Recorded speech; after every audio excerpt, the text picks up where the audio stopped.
What's up, y'all? Another Bible study, Bible reading, Matthew 27. Now when the morning came, all the chief priests and the elders of the people conferred together against Jesus to put him to death. And they bound him and led him away and delivered him to Pilate the governor. Then when Judas, who had betrayed him, saw that he had been condemned, he felt remorse and returned the 30 pieces of silver to the chief priests and elders, saying, I have sinned by betraying innocent blood. But they said, What is that to us? See to that yourself. And he threw the pieces of silver into the temple sanctuary and departed, and went away and hanged himself. The chief priests took the pieces of silver and said, It is not lawful to put them in the temple treasury, since it's the price of blood. And they conferred together, and with the money bought the potter's field as a burial place for strangers. For this reason that field has been called the field of blood to this day. Then that which was spoken through Jeremiah the prophet was fulfilled. And they took 30 pieces of silver, the price of one whose price had been set by the sons of Israel, and they gave them for the potter's field, as the Lord directed me.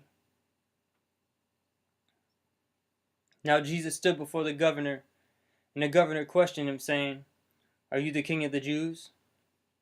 And Jesus said to him, It is as you say.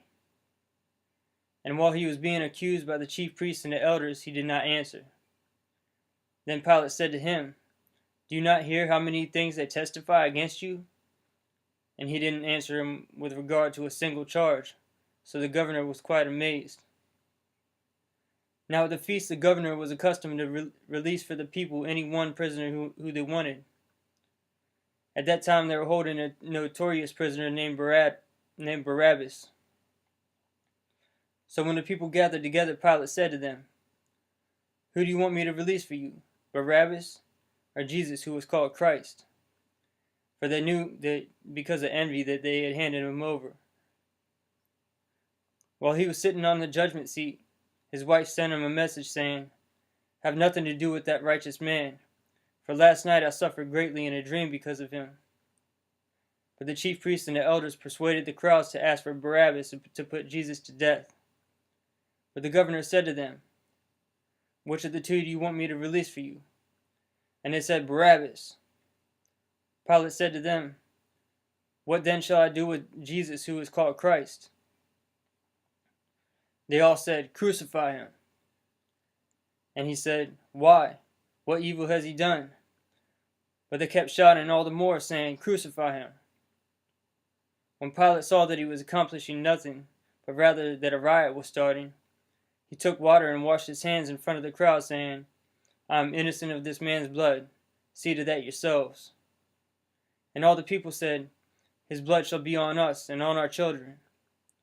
Then he released Barabbas for them. But after having Jesus scourged, he handed him over to be crucified. Then the soldiers of the governor took Jesus into the praetorium and gathered the whole Roman cohort around him. They stripped him and put a scarlet robe on him, and after twisting together a crown of thorns, they put it on his head, and a reed in his right hand. And they knelt down before him and mocked him, saying, Hail, King of the Jews! They spit on him and took the reed and began to beat him on the head. After they had mocked him, they took off the scarlet robe from him and put his own garments back on him and led him away to crucify him. As they were coming out, they found a man of Cyrene named Simon, who they pressed into service to bear his cross.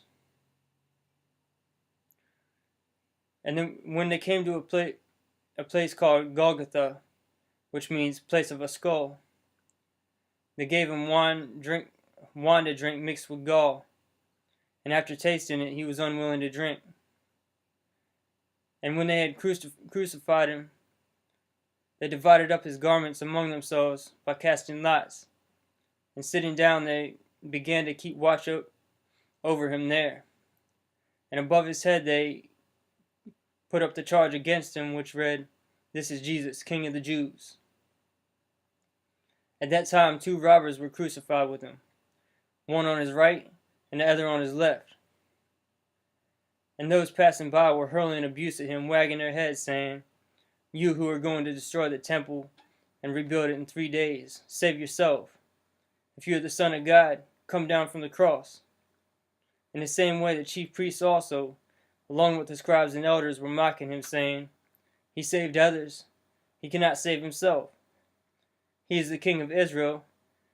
Let him now come down off the cross and we'll believe him. He trusts in God. Let God rescue him now, if he delights in him. For he said, I am the Son of God. The robbers who had been crucified with him were also insulting him with the same words. Now from the 6th hour, darkness fell upon the land until the 9th hour. About the 9th hour, Jesus cried out with a loud voice, saying, Eli, Eli, lama sabachthani. That is, my God, why have you forsaken me? Now, that's actually in one of the Psalms, Psalm 22.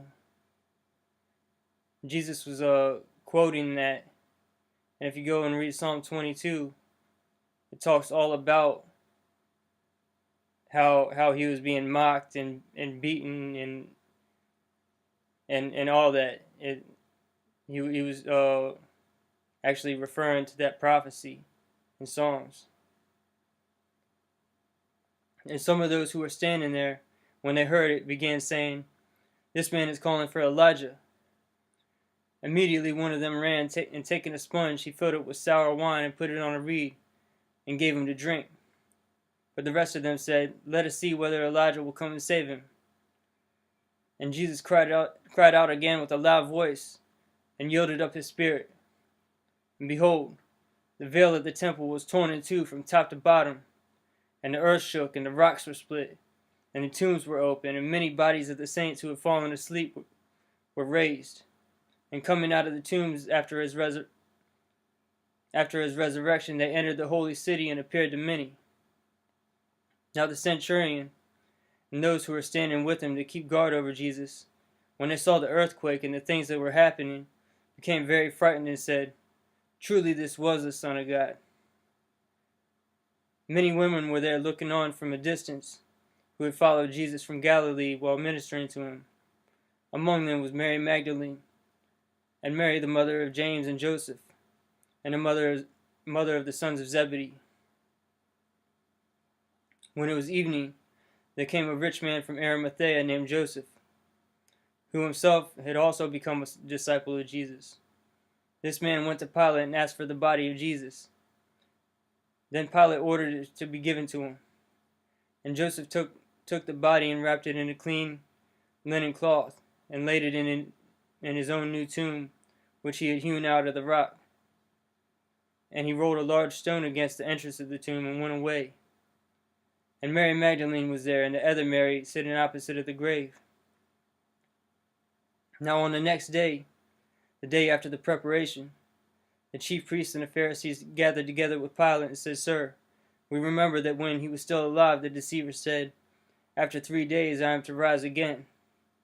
Therefore give orders for the grave to be made secure until the 3rd day. Otherwise his disciples may come away and steal him away, and say to the people, He is risen from the dead. And the last deception will be worse than the first. Pilate said to them, You have a guard. Go, make it as secure as you know how. And they went and made the grave secure, along with the guard. And along with the guard, they set a seal on the stone. That's the end of chapter 27. God bless you guys.